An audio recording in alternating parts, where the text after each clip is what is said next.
Today marks almost a month since I decided to do something a little bit different in my business. I started a live streaming challenge for myself. No one told me to, no one suggested it. I came up with it along with ChatGPT as an idea to get myself out of a bit of a funk that I found myself after taking some time off work from holidays and then getting really sick afterwards and just feeling a little bit disconnected. And I thought it would be a really great reflection as this was something that pushed me very much outside of my comfort zone as someone who is self described video anxious. And I've learned some cool stuff, and it feels almost a little bit weird sharing it. But when I was going through and prepping the notes for this session, firstly, I thought I was going to do a session on how to actually set up tech and how to use StreamYard and things like that. The actual tools that I have been using for this live streaming challenge, just in case it's motivated you and you're like, yeah, I want to do it too. But as I was prepping those notes and I got past that kind of, surface level of, hey, this is what you do and, use this software and blah, blah, blah, I realized that this has had a much deeper and better purpose for me than I ever could have realized. I have kissed goodbye to video anxiety.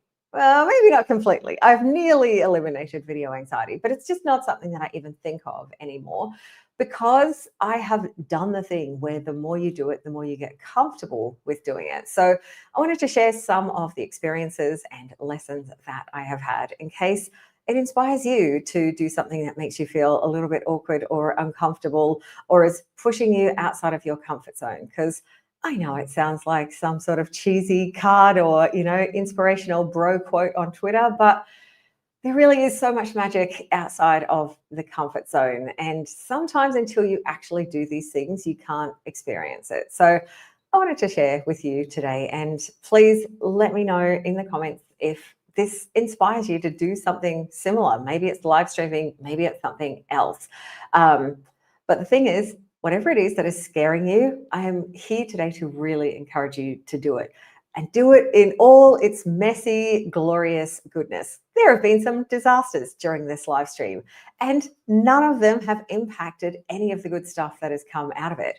There was one session where I had a coughing fit in the middle of it for about 2 minutes. I had to turn my camera off, my microphone off. I was worried I wasn't even going to be able to restart. And then even the audio after that, I'm barely able to speak as I was still trying to stop myself from coughing.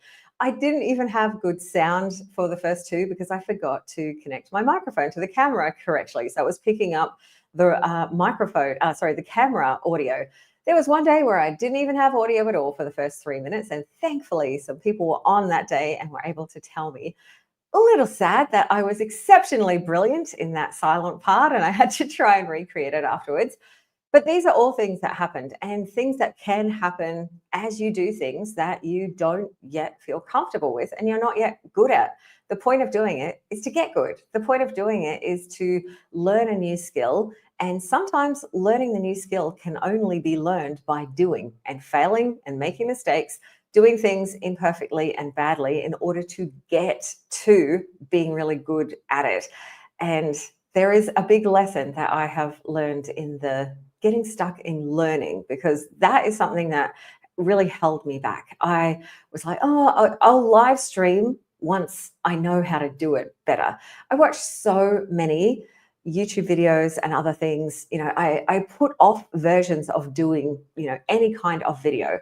I was like, oh, I'm video anxious. Like I owned that like it was my identity. It was my reason for not doing things, for feeling uncomfortable. And I feel like it kind of gave me an excuse to hide behind not doing video.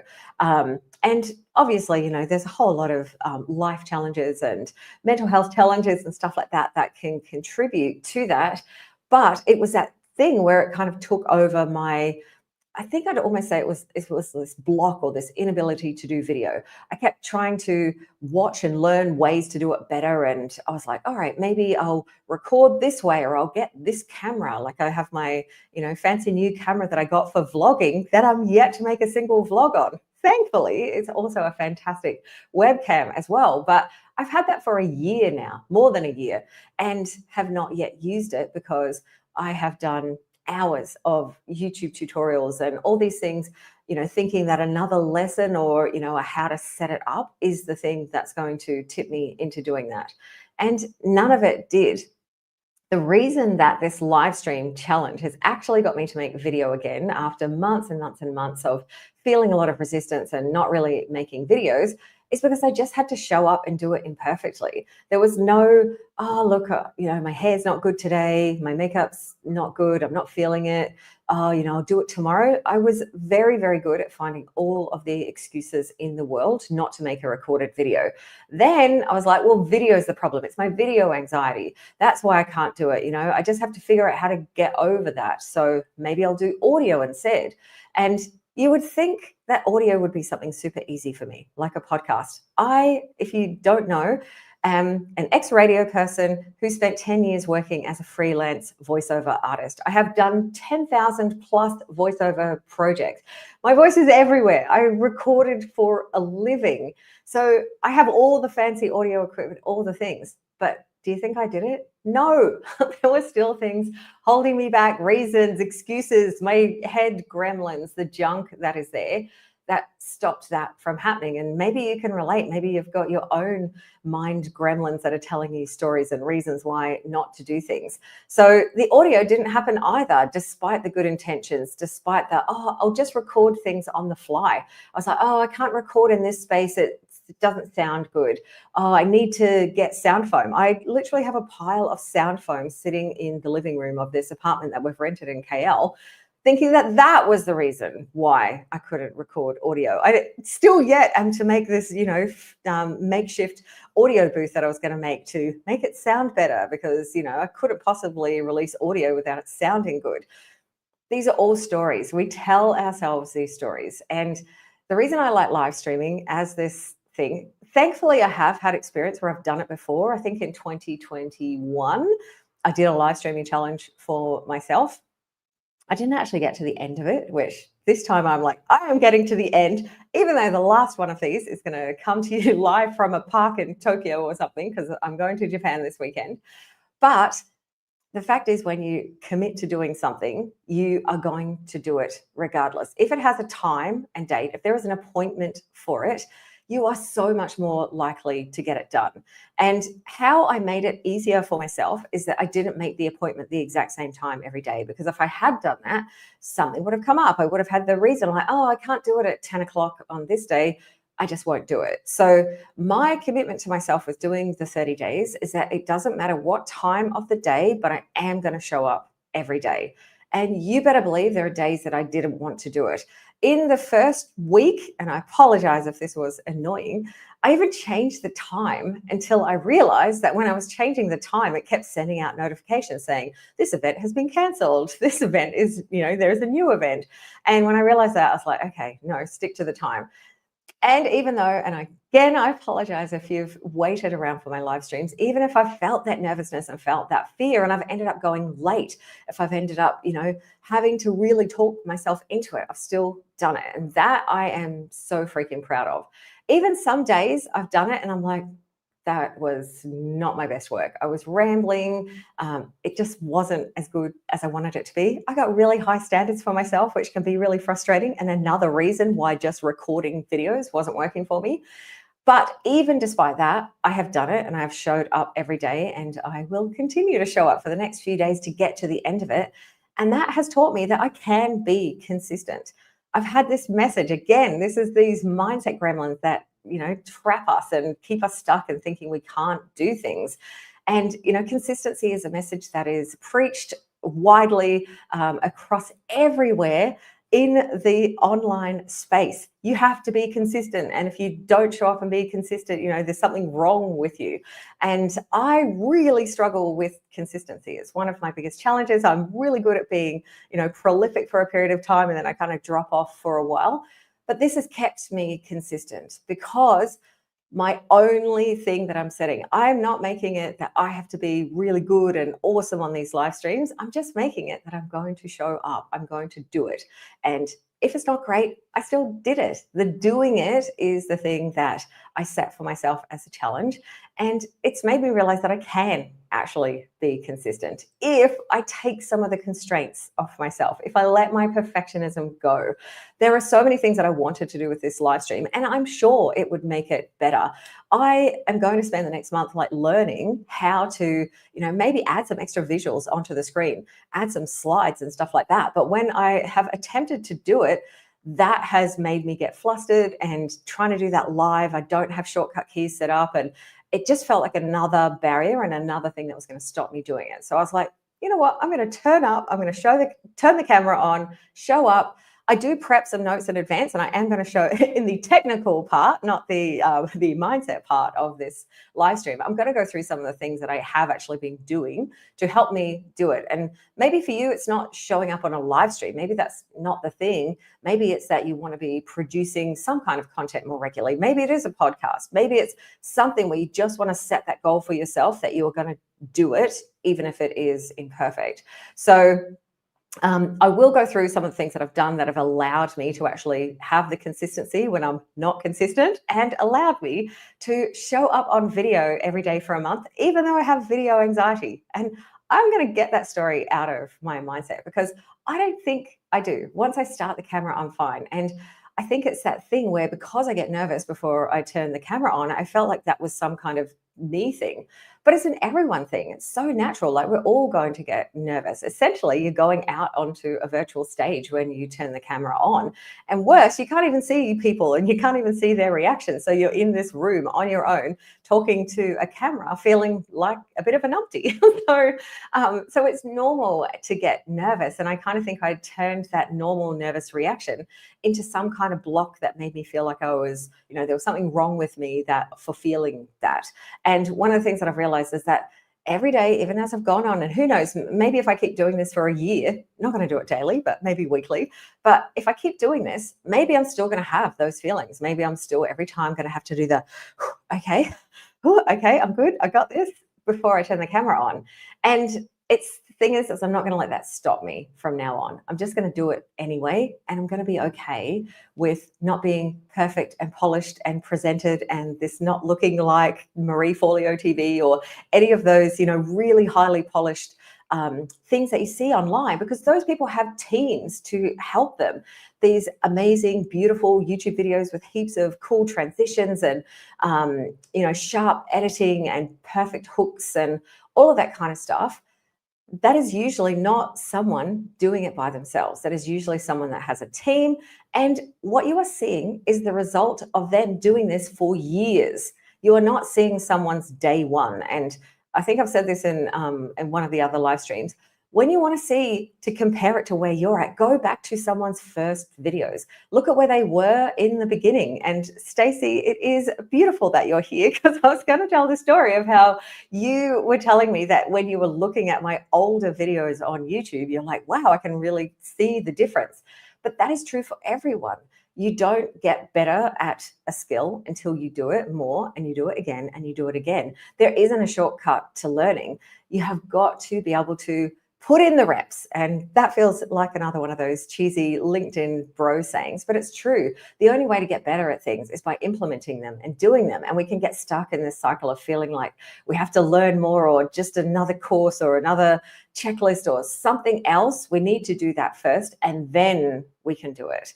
But, this has really taught me that the only way to do it is by doing it, and being okay with it not being perfect, because you will get things better and you will improve, and you can't get to that, version 5 of yourself without going through all of the other versions first. So that is some of the things that I have learned in this 30 days before I get into the technical how-to, the stuff I tend to fall back on because it feels really safe. Like, sharing some of this stuff is me sort of getting out of my comfort zone. Like, it's one of those things in my business. If you've followed me for a while, like, I'm a Kajabi strategist. I help people with the tech, and it's really easy to hide behind that. And I'm trying to push myself into more sharing about what I think about the creator economy and, the online digital product space, and some of the mindset junk that people can come up against, because often it is not the tactics and strategies that stop us from achieving. It's the just doing it and the feeling confident to do it. You can have all the information, you can have the blueprints, you can download the $100 million, course templates from the people that have done it before. But what can make the difference is the actual doing it. And if that's you and you're getting stuck there, hey, I get stuck there too. And I've been doing this for 6 years. So I'm like, let's get out of it together. Let's go through this together. And I'll share what I'm learning as someone who's been doing it for a long time, so that, you can get some, hopefully, confidence from my confidence and getting out there. The thing as well, I think, about doing things imperfectly is it's actually, in a way, our biggest strength as people who need to connect with other people in order to show trust, to get people to buy into basically us selling the knowledge and skills of us. Trust and connection is the thing that sets us apart from AI. The AI is flooding everything. Like, AI is so accessible. It's easy for people to learn from tools like AI. But what people really crave is connection and doing things where you can allow that you part to shine through, and to do it imperfectly is so the opposite of AI. And that is why it is so helpful. And also, you may be tempted to not do things because you're like, oh, my audience is really small. Like, I don't want to show up. Like, I don't want to live stream. There's no one on the live stream. I've done live streams in this 30 days where there have been 0 people on.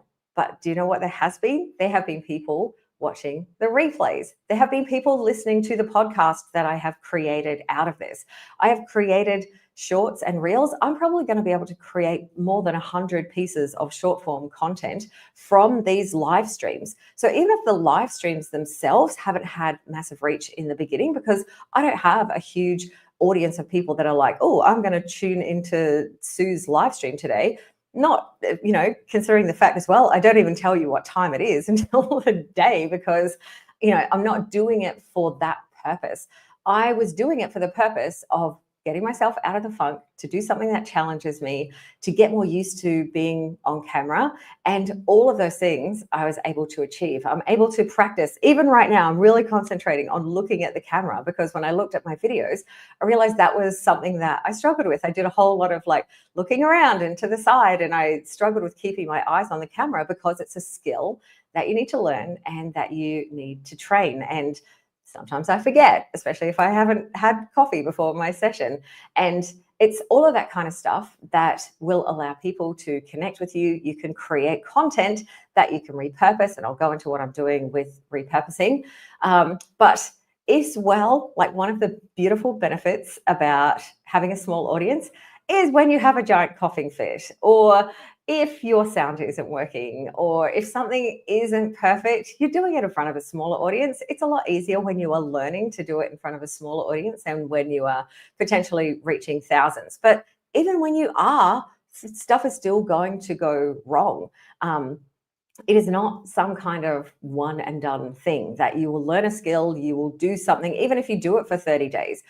If you're thinking about that 10,000 hours, hey, I've got about 9,900 hours still ahead of me of just putting the reps in, of doing this, of being on camera, of presenting in order to get better. Can you freaking imagine how good I'm going to be? In fact, I should record this video and keep it somewhere and be like, were you here back when I was, first getting my confidence up to go live, and see where I am at in 10 years. Who knows? Maybe I'll be on some awesome stage somewhere, and this will be the thing that triggered that. That's the whole point. Is it's not designed to get you to that, highest version. It's designed to help you on the journey to get there. Okay, so let's look at some tech of what you need. So I'm going to talk live streaming here, because that is what I've been doing as part of this challenge. Basically, you need some kind of video and some kind of way to have audio. So you could use the webcam on your camera. That would be 100% okay, because you're starting imperfect. If you have a better webcam, fantastic. I am very blessed to have my beautiful DJI Osmo Pocket 3, my vlogging camera that's never yet made a vlog. Will be soon. That's my next challenge. But this camera, I can use it as webcam, plug it straight in with a USB cable. I freaking love it. It's very, very easy to set up. It zooms. I don't have any lights in this room apart from the overhead light, which is one of the reasons I love it as well. Being a digital nomad, I don't have the same awesome setup that I had in my office in Australia, where I had, beautiful lights that were dimmable, controllable. They're just too heavy. I've got one little light with a battery, and it's really frustrating, and it's hard to actually position it somewhere. So one of the main reasons I love this camera so much is because I don't need to have fancy lights. The lighting is okay. Sure, it could be better. Everything always could be better, but it gives me that, good enough. I've just got one probably ugly, crappy fluoro overhead, a bit of light from a window here and a bit of light from a door there. And, it does good enough light. I do have this little microphone that came with the DJI. I think there's a creator combo. I actually ended up buying them separately because I bought the microphone first, but it's a DJI mic, not the Mic Mini. I just have the DJI Mic 2. The reason I got it as well is that it connects up to my iPhone, because iPhones, as I discovered, do not record the audio from your headphones. It records it in the phone when you're making videos. But the DJI mic, you can actually plug that into your phone and connect up. It's got a little box. I won't show you. It's got this little thing that I've got connected to my shirt. I actually have a lav mic attached to it. I like using the lav mic. I find that the mic's a bit heavy and it pulls your shirt forward, but also the lav mic, you can get it nice and close. So that is what I use. It's a little fancy. Before, up until I bought this this camera, I had used a $99 Logitech C922 Pro, and I'd made every other video in my business before using that. So this Osmo was a bit of an upgrade, but I love it. And one day I'm going to make vlogs with it as well, and you'll get to see those. I can share some of my travel adventures. So what I would suggest is start with what you have. You could use earpods. Like I'm using the earpods just to sort of hear back to make sure everything is okay, but the actual audio is coming through the microphone. However, if you didn't have that, I've made plenty of videos just using AirPods, and that's a great way to get started. So some sort of audio, ideally not the room audio, but like I said, for the first 2 or maybe 3 videos that I made, I didn't even realize that the mic wasn't connected to my camera because the Bluetooth had dropped out, and the audio, it wasn't probably the best. Still used it, still did it, still, made something that is usable and helpful for people, regardless of the fact that it wasn't perfect. So use what you have got. One of the things that I do find really helpful is a second monitor. So just because when you're running the streaming software, I'm using StreamYard, which I'll talk about a little bit. I find that having my notes on one screen and having StreamYard controls on another is easier. I get a little flustered when I've got to go through tabs and different screens. And when I'm trying to look at the camera, it's a little bit hard when I'm also trying to look at other things. And if I have my notes just here, I can just do a quick look down at them and I can just scroll through. So I've got my notes on the screen off to the side, and then I can see if there's any comments or anything that come up on StreamYard on this side. If you don't have a second monitor, it doesn't need to be some perfect second monitor. You can get like the cheapest $50, $100 thing. Facebook Marketplace, you can probably get a secondhand monitor really easily. Or you can get an iPad or something like that to put your notes on, a tablet. But 2 monitors definitely makes it easier. I have done it with one, but yeah, I do find that I get a little flustered with the tabs. So, up to you and how comfortable you feel. I could probably set up some shortcut keys, but then that just all got too hard, so I did not. I am using StreamYard for this, for the software for what I'm doing. The reason I'm using StreamYard is because it allows you to stream in multiple places at once, and I am a little bit lazy in that way. I like one software, I can go in there and check the places that I want it to go. So this stream is going live to my Facebook business page. It is going to my Facebook personal page, which is actually the place where I'm finding I'm getting the most interaction, which is really interesting. It is also going to LinkedIn, and it is going onto YouTube. So I can just check the box for each of those, and it's going to send out to multiple places at once. And given that tomorrow's little Sue live stream pep talk is all about how to not use social media because I freaking hate it, it makes it really helpful to be able to, spread yourself widely without technically having to be in every place. You can go live straight onto platforms like Facebook, Instagram Live. The only reason I'm not going onto Instagram Live is that was another roadblock that was going to stop me from doing it and put it off into the next day. It's probably a 5-minute thing, but I was just like, you know what, I don't even use Instagram much anymore, so I'm not going to worry about setting that up, but you can also use Instagram.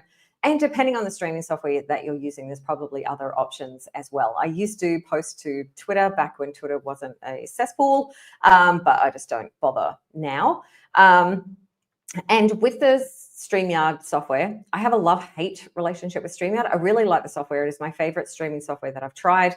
I've, got the very, very fancy ones, and StreamYard is the best combination of being very simple, but also looks really good and is easy to use.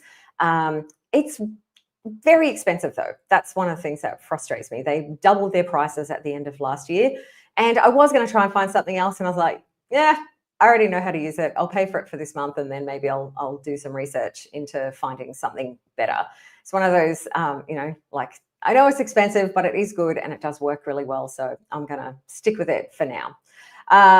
So I, with the stream, actually also stream it through to a landing page on my website. It's probably a bit of overkill for this to actually do that, because I needed to go up to the next plan, because you need to stream it as a webinar. However, I already had the page that I had set up for the Kajabi Fireside Chat, so I just needed to, duplicate it and make some changes to the page. And it's been a really helpful sort of home page for this live stream sessions. But, that is totally extra and not needed. I think I just did it because that's how I did it the last time I streamed, and I was like, minimum viable, do it exactly the same is good. All right, so prepping content. So how I prep the content, I could, if depending on what the topic was, probably just put some bullet points on a post-it note and stick it onto my screen. However, because I wanted to feel a little bit more comfortable and because I was really nervous, I wanted to have show notes to follow so I didn't get off track. I can get really rambly sometimes, and I, can forget and go down rabbit holes. So I wanted to have like some notes to follow. So I do a brain dump into my friend, my favorite current app, ChatGPT. It's not my friend, I was being facetious. So I brain dump my ideas about that topic into ChatGPT and then say, can you organize these thoughts for me into talking points? So, it'll take the tangents, it'll, organize things together, and then I'll have some bullet pointed out show notes that I can follow. That has been the most helpful way that I've been able to do it. If the notes are too long and I have to read it, I don't end up always using them. So I try and keep it so the bullet points are short, just like if you're presenting slides on a screen. Like if it's too much information and you have to actually sit there and read through it, it's distracting for the viewer, I think, and it's also been a little bit distracting for me. So I go through that. I sometimes will go back and forth. Sometimes I'll ask ChatGPT, hey, is there anything else that you can suggest to add to this that would make it helpful? And it might give me some suggestions. And I'll then go through the suggestions and give my thoughts about the suggestions. So I don't want it to be some ChatGPT thing. Like, I want to just be able to speak. And in order to be able to speak, it has to be something that I have an opinion about or thoughts about, not just reading it because, ChatGPT said I should read it or it's on slides or something like that. So you could just do some bullet points on a notepad that you have. I just find having it sort of somewhere close to the camera is easier than having to look down. Like, I feel like looking down like that is a bit, viewer distracting rather than just like glancing over to notes on the side. And scripting everything is definitely not going to be helpful for a live stream. Sometimes ChatGPT has given me these really helpful hooks to start. I try to start with something, interesting to keep people's, attention. But if it's too long, again, I won't read it. It needs to be just a sentence. And I try to start, and this is one of the things that I'm, hoping to improve and get better on, is starting with something kind of really snappy and attention getting. Like in the start, I was like, hey, it's Sue, and this is what I do with, and giving that introduction.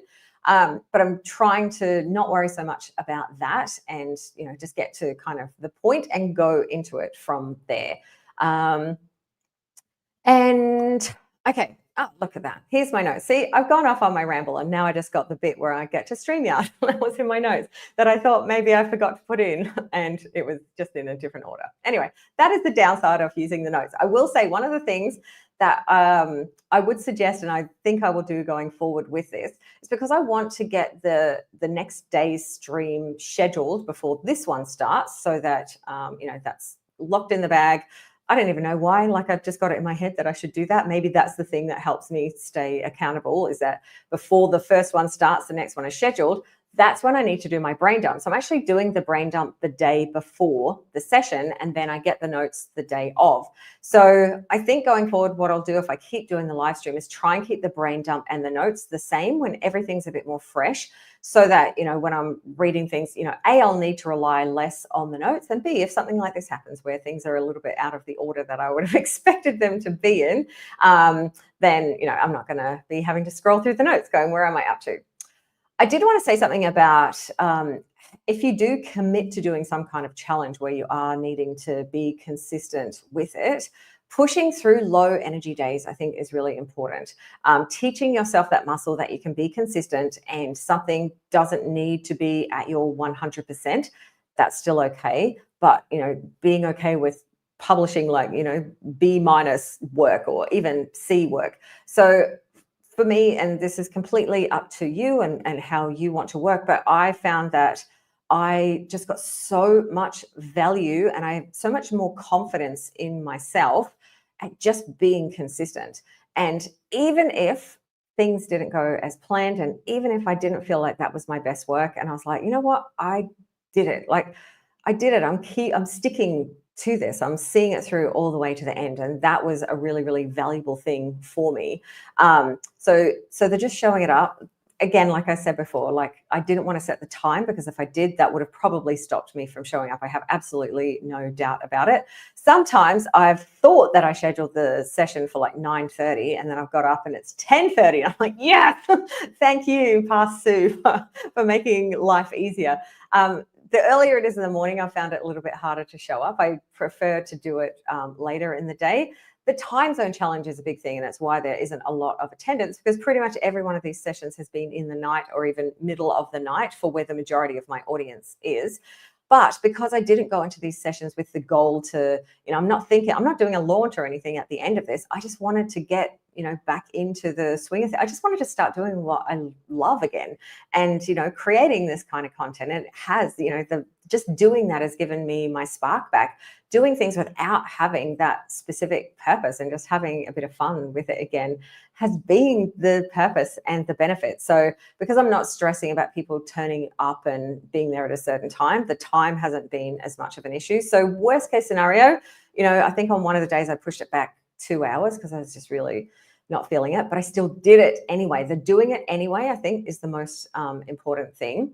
I have had a couple of topics where I've sort of had them where they were, I'd say, almost easier topics, but interestingly, the ones that I thought would be my easy topics ended up, because I realized I had so much to say about it, ended up being some of the longer ones. But you can always do that, like have a little list of things where, if it was a really bad day and you just weren't really feeling it, what is something that you could do quickly? Like, these have varied from, I think, 15 minutes through to over an hour was the longest one. So what can you do to make it easier for yourself? What can you take out to make it so that you actually get it done? That would be my suggestion. If you're finding it hard, you're probably overcomplicating it in some way. What's something less that you could do? For example, I wanted to also, in my mission for repurposing the content was turn these into blog posts. I have not been able to do that. That was just one extra thing. Like, even just doing the podcast was probably a stretch. I'm glad that I did it, but that was, possibly, if I did something like this again, I would just do the thing, then worry about the repurposing afterwards, because of, current capacity. Like, I'm still sort of recovering from illness to a degree. But that is, up to you. Like, what can you take out to make it so that you actually achieve the thing? Because maybe it is that you're doing too much prep. Maybe instead of, prepping and doing the notes into ChatGPT and getting, all of that, you're like, you know what, I'll just chuck a Post-it note up with 3 points. Bam, let's go. If that makes it easier and that will make you, actually do it, then that can be a good way to go. I've got some little rituals that help me feel better. And this is, I don't know if it's a generational thing. I just can't show up on camera with my messy pajama hair. Like, I just can't do it. And I have curly hair. So that's one of the reasons why the morning ones are really challenging, because I have to wet my hair / have a shower in the morning so that it looks nice and curly and not messy and a frizzy whatever. Again, maybe that is my own mindset gremlins. And I know that people do just show up live in whatever form. I'm not there yet. Maybe that'll come in future. But at the moment, I would like to show up a little bit polished. So I do my hair, I put makeup on, and because that helps me feel confident. If that isn't a big deal for you, no worries.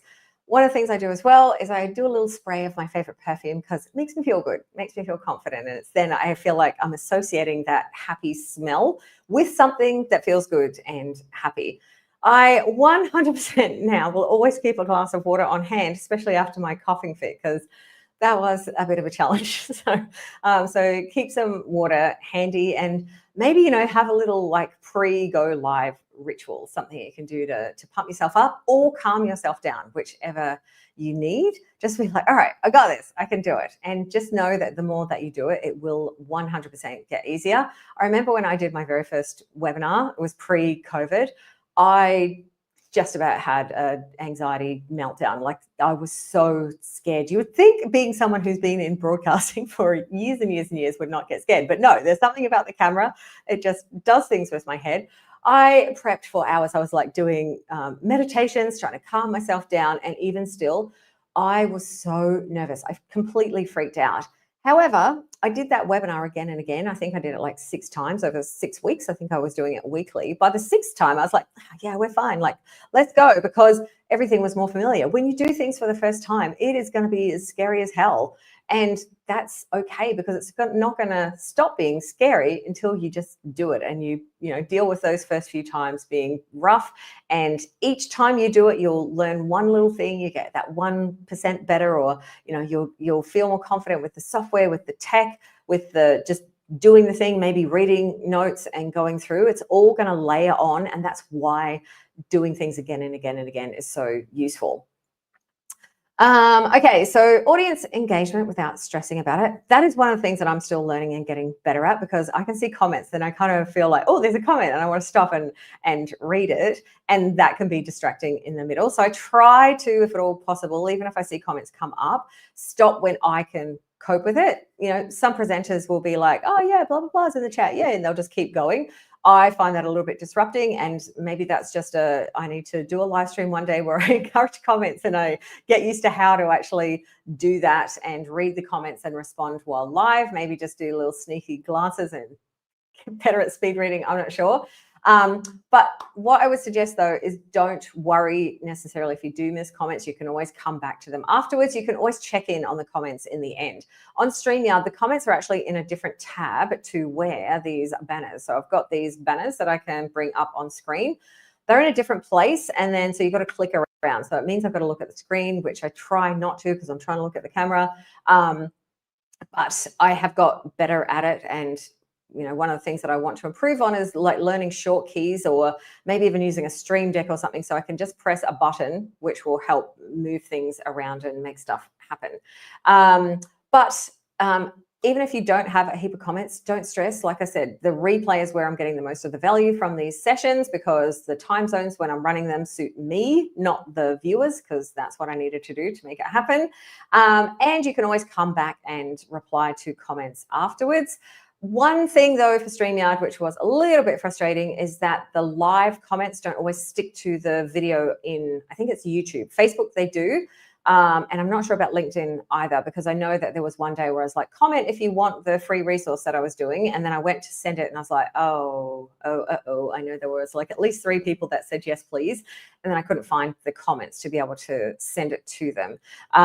So that's just one little challenge. But for the most part, you can do cool things in StreamYard. And I won't do it because Stacey left a comment for me, but you can actually put people's comments up on stream, which is cool. Again, that's extra level of stuff that I will start to bring in as I get more comfortable with streaming in general, and then try and make these shows a little bit more visually interesting and interactive. Skills got to build. And the thing that has been the most beneficial and powerful, apart from all the mindset stuff, like my mindset has just completely changed since the start. I feel like it's almost weird saying it, it really does feel like I've had a transformation in energy, in passion for my business, in loving what I am doing, in no longer, feeling like video anxiety is this enemy that I have to slay. I'm just like, yeah, it's just there. It's always going to be there. That's cool. We're friends now. So that side of it's been amazing. But what has been really, really helpful from a business perspective is the power of repurposing the content that I've made through these live streams. I think live streams where I'm just talking like this are probably a little bit hard to sit down and watch for hours, to watch hours of that kind of content. There's not a lot happening on the screen. There's a reason why YouTube videos and, TV and films have lots of cuts and go between, different styles of footage, blah, blah, blah. It's harder to do that on a live stream, but do you know what is not hard to do? To take the live stream content and turn it into other awesome things. So as well as the full live stream being able to live on in YouTube, it can also live on as a blog post. I can take the transcript from the live stream, I can pull it out, I can put it into ChatGPT and use that transcript to help write a blog post pretty much in my words, because I've said the words. It's organizing, 30 minutes. I'm up to 40 minutes now of content. It's organizing that into something that is a non-rambly blog post, which is incredible. I will then be able to cut out clips from these recordings. Some videos I'll get more than others, but there's short form content. I have not posted on social media forever. I think I've done like 2 posts on Instagram in like a year. But in the last week or so, I've now got 5 reels up there and they are getting views. I have those shorts now on YouTube. So I have created short form video without actually having to create short form video. I'm able to use AI tools like Descript. I'm also playing around with Opus to go through that video and pull out those cool bits and then, give me that other content. So after this, these 30 videos are going to be a fantastic resource. I've also done something with it that I am so damn proud of. And this is why it's probably been a little bit of a stretch. And, I'm going to change the pace of this in future and maybe do it weekly or fortnightly. I have a podcast. I'm an audio person. I started my first job out of high school was working in radio. I am someone who uses my voice. I have fancy, expensive microphones and all the bit, but I have never done a podcast. Something has stopped me. And I think it was all the podcast learning, to be honest. It was, I don't even know how many podcast courses and, playlists for YouTube tutorials and all the things that I've got. And you know what I just did? I just did it. I put it up. I didn't refer to a single bit of it. I just created the podcast, stripped the audio. Voila, now I have a podcast. I use ChatGPT to do the show notes from the transcript. I linked to the YouTube video. I'm sure there are better things that I can do. And I'm sure that over time, as I do more with it, I will probably learn more, do better, etc. But now I have had a way for over 100 people to connect via their ears. These sessions, these live sessions are perfect for podcast format. I love podcasts myself and now I have one. So hurrah, go me. Repurposing. It's able to take that one piece of content and make it so much more useful and versatile. There is a heap of people that would probably never be able to want to feel inclined to sit down and listen to half an hour or 40-minute chats about creator economy, working as a digital product creator, courses, thoughts on launching, perfectionism, all the things that I've been talking about. But they could be really happy to listen on a podcast, and they are. And I think it's repurposing is one of the great things about live stream. That's the end of my talk. If you have questions about live streaming, though, please let me know. I'm certainly not a live streaming expert. I'm just sharing the things that I've learned out of pushing myself out of the comfort zone, doing something different, and stretching myself. And damn, I feel good that I have done it. I feel so proud that I'm going to get to 30 days of live streaming. My goal, I'm going to hit it. This is day 27, so I've got 3 more to go. And I hope it's been really useful and helpful for you as well. I was being completely selfish with this. I didn't do it with some goal. I did it to help myself, and hopefully it's helped you in the process as well. And hopefully I'm going to be able to figure out a way to continue doing it in some form going forward. Tomorrow, though, I'm going to be back talking about what to do if I hate social media and still want to sell. I am not a fan of social media. All the apps are gone from my phone. I try to avoid it if possible. However, there are some ways that you can make sure that you, firstly, are still selling in your business, even if you're not selling via social media, and maybe some things that you could do in social media to make it feel less crappy. Because I think social media used to be good. I started way back in the heyday of my gosh, I'm aging myself now, but back when, I had a business page and we could put a post on and we'd suddenly get 500 likes and watch, Google traffic tick up on the back end and sales coming in. It is no longer like that. It's really hard. And sometimes because it feels really hard, that is the reason why we hate it. So I'm going to be talking all about that. I won't start rambling about it now, but content can be fun. You can do it in nice ways. So join me tomorrow. This is what I do. If you can register for the last couple of notifications of when I am starting these live, if you like, at theunicornadvisory.com/this. I have got resources there as well. And I probably didn't talk so much about the technical aspect of it, but the idea is to just pick something that's going to let you start. I got the idea one day, I started the next day. And that has been the thing that reminded me we don't need to know all the things. We can learn by doing and just get enough to get started and then go. Have a beautiful day. See you tomorrow.